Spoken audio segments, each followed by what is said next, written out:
All right, I'm going to go over the example paper that I put on the OneDrive. Now, this is the full WA5 here, but what you need to do for yours, I'm going to try to show you the things on this one that I want you to copy. I've looked at a few of your papers already that you've turned in to me to look over before you officially turn it in. And so there are some things that a lot of people are doing that uh, that are common amongst all of you that need to be corrected. So I thought I would make this little video to help everybody out. So this should be a pretty good video for helping you to determine how to alter your paper to get maximum credit. All right, first, you should include a heading. Most of you did that have sent in a draft to me to look at. Please use everything that's here that's relevant to us. That means a name. Do put the colons in there. A few of you left the colons out. I think the colons need to go to space it. I know that's a nitpicky thing, probably wouldn't take off, but it does keep the spacing correct. The ID is necessary. Certainly put in the course, the date, and now I'm not as picky about, okay, if you move a couple of these over here or these over there, the exact thing, but all the information should be there. For instance, the lab section, my name. You don't have a mutant code, but you do. You might put your mutant there. Probably wouldn't count off for that, but that would be. There might be a reason for me to want to just quickly look up and see which mutant were they using. So maybe put the mutant you have. They had a code in that class. You actually have the mutant, like it'll be a letter or a couple of letters, something like that. So make sure you do this. Now here it's important that you bold it. You will get counted off if it's not bold. Now this is WA5. On yours, you're in WA1. Please put like here, you move this to the middle and put a title here. It could be just WA1. It could be WA1 and the name of your mutant, something like that. But you do need a title, and it should be centered. So here, of course, we're in WA5, and it has a heading here, but this should be in the middle. In this one, of course, you have the title page. You don't have a title page on WA1, so WA1 should have a title, and it should be bolded. It doesn't necessarily have to be larger letters. It could be. These do not have to be different size letters, but they could be. Put this in the middle though with a title. This is good here. Notice that they capitalized and italicized in the correct place. Here as well. Make sure that you do this correctly. So black as the gene, Drosophila melanogaster, capitalized D, italicized. Make sure you know the rules for that. Make sure you know the rules if you're going to abbreviate. Make sure you understand how to do that. So make sure you see here what they're doing here. So make sure you understand how to put these things in. If you reference a protein, there are ways to reference that as well. I'll let you guys look that up and get it right. Notice, let's see, anything else they did here that is important to you. Let's move down a little further. Now you're only going to have really well, you're going to have pictures and references. Make sure that you reference your figure at least once within the body. Make sure all of your references are used within the text body. So in other words, you should reference your figure at least once. You do not have to put the figure in the text. It can go at the end. In fact, it probably should go at the end and not in the text. Will not count off for that on this one. I would in the future on the WA5. So notice how there are no pictures included in the text. They are at the end. I won't count off on that for WA1, but for WA5 I will. So see here they're referencing figure 7b. Well, there's no 7b here for us to look at. 7b is at the end in its own section. So make sure you put it, you don't have to do that in this one, but in future papers you will. All right, anything else? Make sure you get the correct form. Don't put commas here. Leave it like this. For this type of reference, use this as a basis. Oh, one thing, make sure you get the right justification. So notice it's all straight. You set that in your editor, in your like Word or wherever. You'll need to learn to set your what do you call it? Just right justification. So it's left justified and right justified. There's roughly what, 1.5 inches or 1 inch. Let's see. Yeah, that's a little more. I'm not going to be as picky on that. Make sure you do don't stick it right up next to it, but I will set stricter guidelines in the future for the distance here. Do right justify it. The length is less important, probably 1 inch or more on each side. As far as this black line on the outside, it looks good. I like it, but you do not have to add that. Let's see. Any others? Oh, page numbers. You must have page numbers. Make sure you have page numbers. I will count off if you don't have page numbers. Now, when you get down to the actual figures and files, let's go down here to the end. This is the reference for the grading.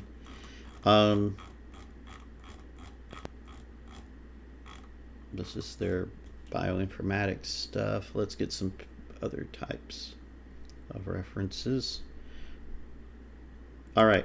You need to make references begin on its own page. So you end the text, whatever you're doing, you finished up, you did your whatever, and in WA1 you just finish. There's not as much going on in WA1, but you need to, of course, have the page number and have references as a heading over here. You could put it in the center. It doesn't matter. You can call it something other than references, but it does need a title saying, designating what you have here. It could be references, or what's the other word? There's another word you could use, probably a couple of different ones. But your references must have a title here, or I should say, what do you call it? A designation or a something saying that this is the beginning of your references, and it must begin on a new page, and you do need to number them, and they should probably, I won't count off this one, but they should be indented. This is fine the way they've done it. In fact, this is a really nice way to do it with the indentation. From now on, I'm just going to say, let's do it this way. So copy this one. I like this one, and we'll leave it at that. But it does need to be right justified and left justified, and these should be indented in some way to move them over so that references do not begin in things. They have to be numbered on WA1. WA1, you must number them. Make for sure it begins on a new page, and that page should also have a page number as far as the rest of it. And then when you're finished, your references should be blank until the end here, and then you should have tables and figures, and that's where you should put in your pictures and tables and things that you're going to be doing in the future. Now on WA1 you didn't have to do that. You can leave your picture in the text or back up here in this one without getting count off, but in future writing assignments, the you should put tables and figures in here and put those at the end. So that's just getting you ready for how to do WA5. Like I said, you didn't have to do it on this one, but you should do that in the future. Let's see. Figure descriptions. I did notice on a few of you, you have it. Notice how that they bolded this colon and then a description of what's going on in the figure. Make sure you do that with your picture in WA1. This is the correct format. Copy this format. All right, it needs to go below, and you should name it figure whatever. So if it's a table, you name it a table, but if it's a figure or a picture, or let's find their pictures here. There we go. When you do this, you need a description, and if you put a letter or an arrow or something up here as a descriptor, you need to reference it down here. You must also reference your picture in your text, in your regular text, but you do need some description down here. Your title, everything should be bolded like this, and you should have a name like figure 7. It should look very much like this. All right, so here are some pictures, and you will need a description. This one took up a whole page. They don't necessarily have to take up a whole page, but that is kind of a safe way to make sure you got it big enough. Technically, this one is maybe a little too big. I probably could have taken off, and I didn't on this one. It didn't look like, but it's a good paper. I didn't take off with that. I thought that was pretty nitpicky, but this is a large description for one picture, and the picture takes up a whole page, which is fine. There really isn't anything wrong with that. But you probably could have shrunk this down a little for this one. Same here. Their figures, make sure you reference and have figure here, figure 8, all right, and then period, 1% aggros, a title, all of that bolded, and then you begin your description of what's going on above. All right, and so that means these descriptions need to go below. Several of you in your have been putting them above, below, mixed. Make it below. Make sure there's it's called figure something, and bolded with a title, and then your description, and you describe all markings that are on the figure above, and you should have some type of markings to get full credit. All right, let's see here. Let's go back. Anything else on this? Justifications, references on a new page, no commas in your in-text reference, just put the name and the year.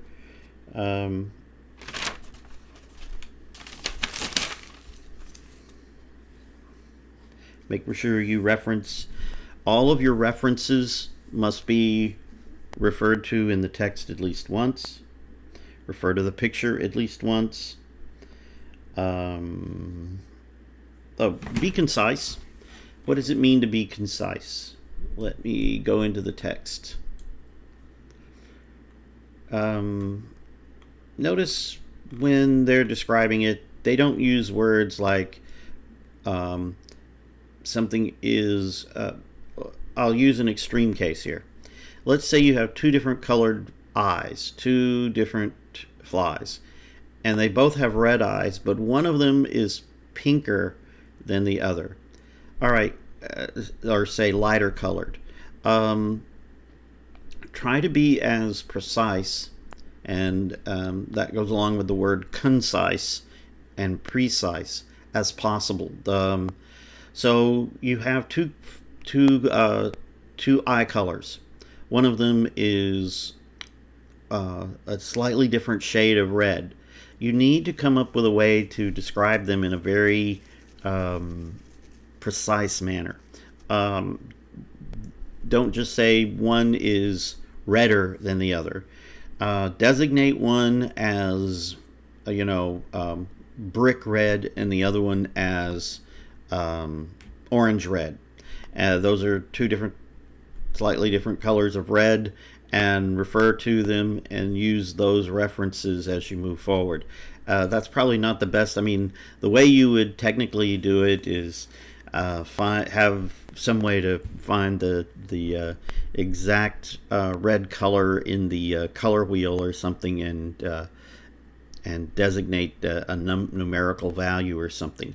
I don't expect you to do that, but if that's what we're talking about, you have to be very precise about things. Don't say one was redder than the other. That doesn't tell me much. All right, you need to at least go like orange red or brick red, something like that. And the shade of black, if you have your flies are darker, not very precise, you need to be a bit more. It's hard. I know that is a hard thing to describe, so you have to use a little bit more time to maybe describe what's going on. But you need to be precise and concise. Don't say things like, "Oh, I thought it was pretty." No, that is, you will get counted off if you use some term like, "Oh, it was a beautiful fly." No, you must say facts. Your opinion is not important. All right? Think of it that way. Your opinion doesn't matter here. You are describing something, and you are trying to be scientific. You are not trying to convince me it's right or wrong. You're trying to give me the facts about your fly, all right, or your flies. Do not write this like it's a letter to your friend. You write this as concise as possible, and it's hard to explain to people what concise means, but concise simply means you stick to the facts. You try very hard anyhow not to put your opinion into the paper, and so you control the adjectives. The adjectives should be of physical things, like a specific color of red or a specific length. You try not to be general. You try not to generalize. You try to be very specific. You say X was longer. No, you say X was longer by 0.2 centimeters. You try to be as precise and concise as possible, and that will help you on your writing, especially scientific writing. Now, the thing is, this type of writing is often just the opposite of what they teach you in if you were to take a writing class. They're teaching you to write novels, and technically I believe that in this course you should have a technical writing course before it, but we're going to teach you instead, and that's one of the things you must learn. You must learn to say things in a way that are concise and precise and concise in technical writing. All right, I'm going to leave it there. If you watch this video, and I will try to do my best to help you out a little more.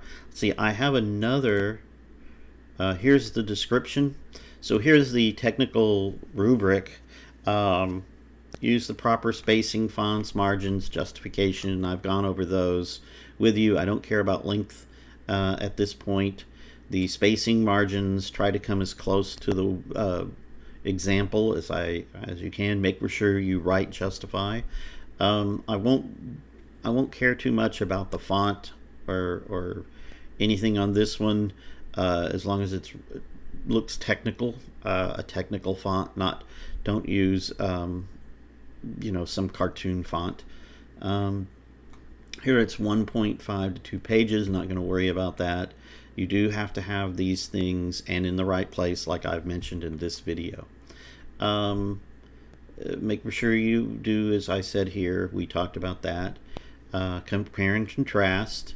Be concise and precise. Similarities. We didn't necessarily have a nickname. You could have done one if you wanted. Include one figure. Demonstrate anything else. Multi-paneled. All right, that means more than one picture. inside a figure. Includes a figure, title, legend, right? At least 5. Description. There you go. I've added a few more things. So in this description I'm giving you, make sure you cover the organization of it in the way I'm describing it. I will not grade this one extremely difficult, but I will probably put lots of descriptions in the grading point on this one, less so probably on the future ones, because the others are longer, and I'll just make a note. Maybe if you do something wrong many times in the later ones, I won't mark it every time. I'll just put at the top, you didn't do this several times or something like that. This one I'll probably go and point out every mistake that you make, but the others I probably won't.